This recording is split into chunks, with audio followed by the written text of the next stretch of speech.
Here's a good one here. When UCF biologist Josh King looks at a field like this one, he sees it a little differently than you and I.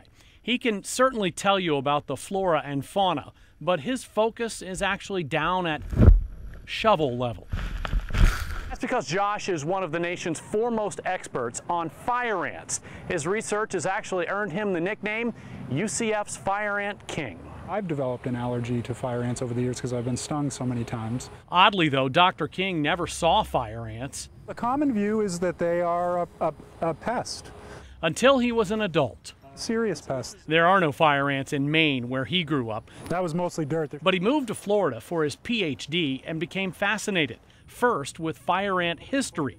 They were brought into the U.S. at Mobile, Alabama in the 1930s inside South American ornamental plants. By the time we get to the 1960s, 1970s, they had spread throughout Florida and then over to Texas. And we are the reason why they're here.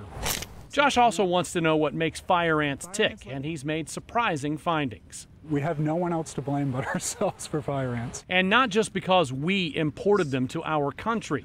Dr. King says we continue inviting them into our lives with development. When we do things like convert forest into pasture or to our yards, we are in fact creating spaces that the fire ants do very well in.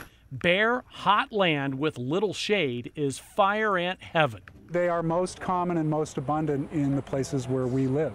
Most people who meet Dr. King ask the same question. The most common reaction is, I have fire ants in my yard, can you please come get rid of them? that is the most common reaction. The answer is no, he won't, but he will tell you many fire ant baits out there are pretty good. He'll also tell you the secret.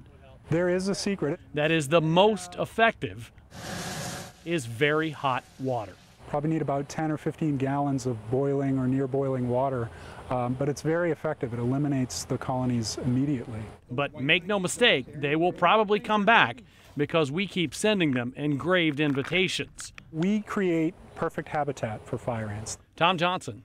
And continue to do it. Fox 35 News.